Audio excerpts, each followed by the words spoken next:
Hey everyone, Darren here on Wednesday morning, March 11th.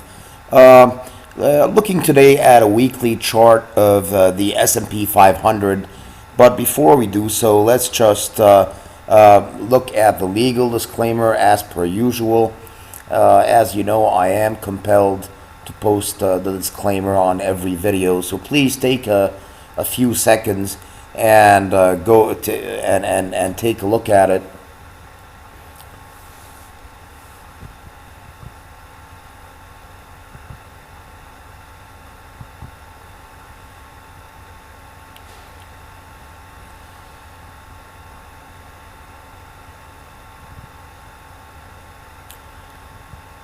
Okay, with that, let's now move up to the chart. Again, before starting, for optimal viewing, you want to go to the bottom of the YouTube video and press on the settings icon, which looks like a little wheel and is right next to the cinema mode and the full screen mode icons.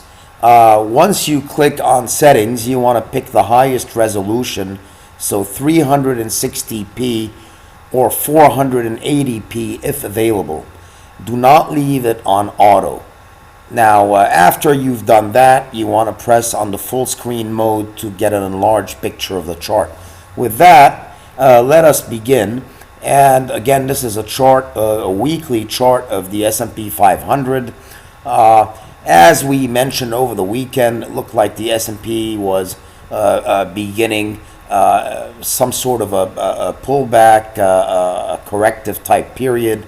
Sure enough, we had quite a big drop in U.S. equities yesterday, with the S&P down close to 30 points.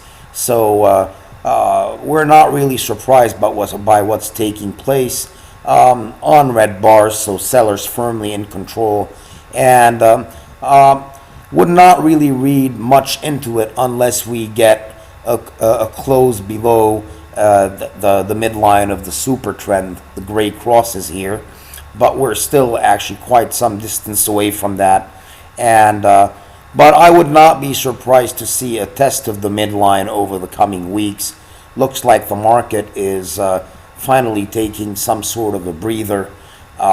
One thing to keep in mind, though, which might turn out to be a concern and might not, but something definitely to keep an eye on, looking at across the indicators, is that I'm spotting a bit of a negative divergence. If you look here at the trend filter, if you see the blue dots, you went up and then down, and here you went up and then down.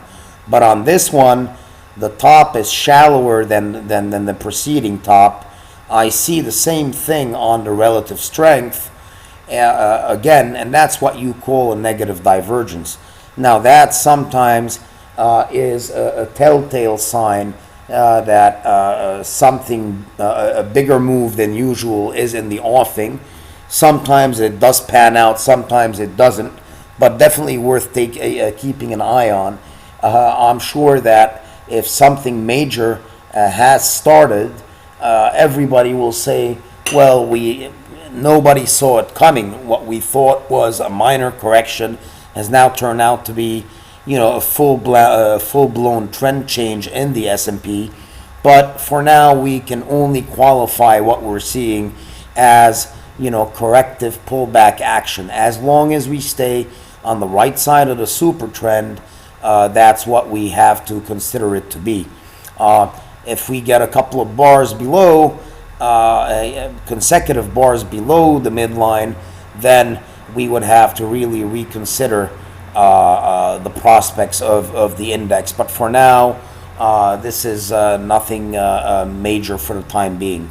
With that, have a nice day, and I will update you on a need-to-know basis, and for sure towards the end of the week.